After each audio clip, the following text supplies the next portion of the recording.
then move on to this now, to the United States, where the race for control of both the House of Representatives and the Senate continues to hang in the balance.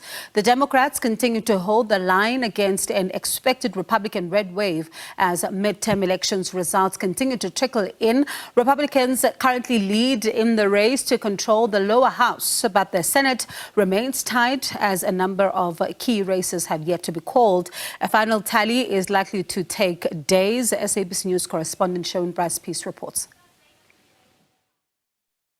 The biggest surprise is the lack of a wholesale democratic capitulation, with the midterms generally seen as a referendum on the party in power.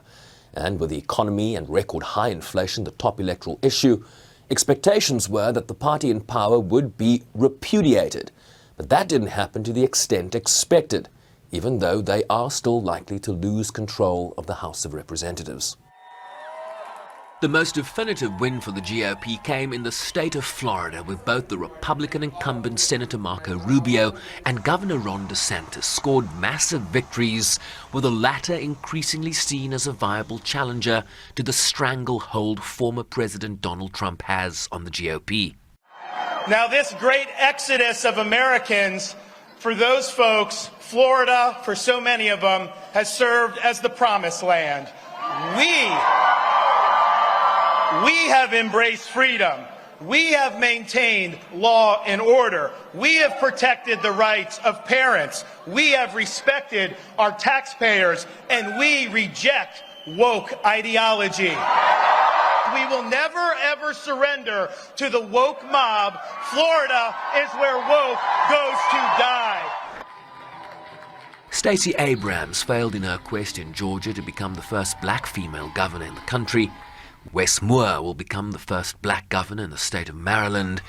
But the biggest victory on the night for Democrats came in the purple state of Pennsylvania, where they flipped a Senate seat previously held by a retiring Republican. We held the line. I never expected that we were going to turn these red counties blue, but we did what we needed to do, and we had that conversation across every one of those counties. And tonight, that's why I'll be the next U.S. Senator from Pennsylvania. Republicans remain confident that they will retake the House of Representatives, but their margin of a likely victory remains an open question. This was the optimistic view of the Republican House leader last night. When you wake up tomorrow, we will be in the majority and Nancy Pelosi will be in the minority. Yeah!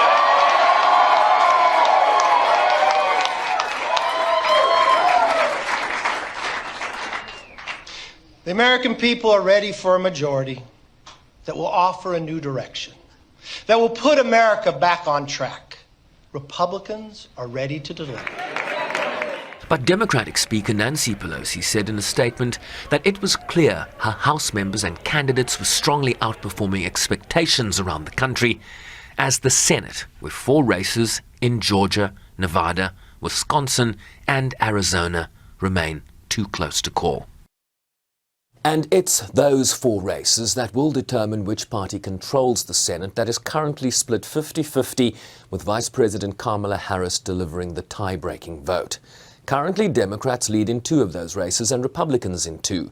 But the Georgia Senate race between incumbent Democrat Raphael Warnock and Trump-endorsed former football star Herschel Walker will likely go to a runoff in December if neither candidate is able to garner more than 50% of the vote, which is the threshold for victory in that state, which means the race for control of the Senate might not be known for weeks yet. Sherwin Bryce-Pease, SABC News, New York. And Sherwin joining us live right now. Sherwin, thank you. So you've got a map behind you, some red, some blue. Just tell us how it's looking and how those key races that you were talking about are looking right now. Well, the winning number for control of the House of Representatives, Francis, is 218 seats. Currently, Republicans leading in that race with 202 declared seats in their favor. Democrats at around 182, but still a number of seats in the House of Representatives yet to be declared. In the Senate, it's a much tighter race than that even. We mentioned 4 outstanding toss-up races. There's one less now. The Senate seat in Wisconsin, which was held by a Republican, Ron Johnson, has just been declared. A tight race there against the Democratic challenger under the name Mandela Barnes. Unfortunately, the Madiba effect not really having an impact in that race, with NBC News just declaring Ron Johnson. So that means there are 3 outstanding Senate races, and we can talk a little bit more about that. But I think the overarching takeaway from this is that Democrats didn't do as badly as expected.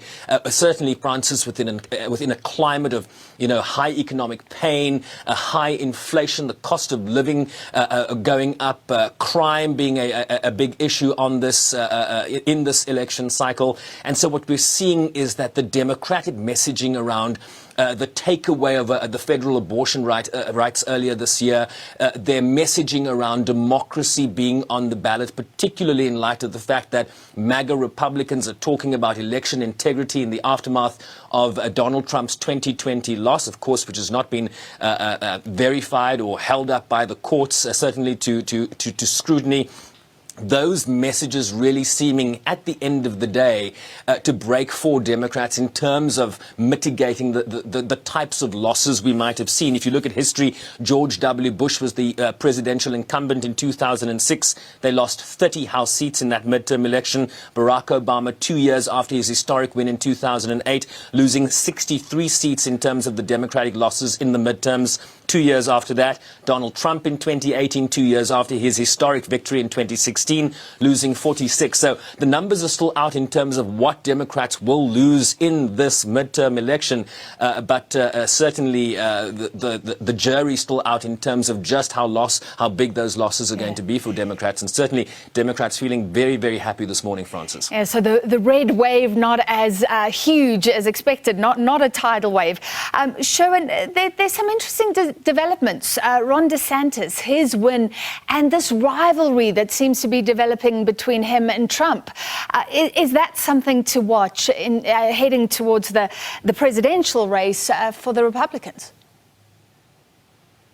Well, part of the reasoning for Democrats doing so unexpectedly well in this election, look, we're not saying they're going to retain control of the House of Representatives, but they're certainly not doing as badly as expected.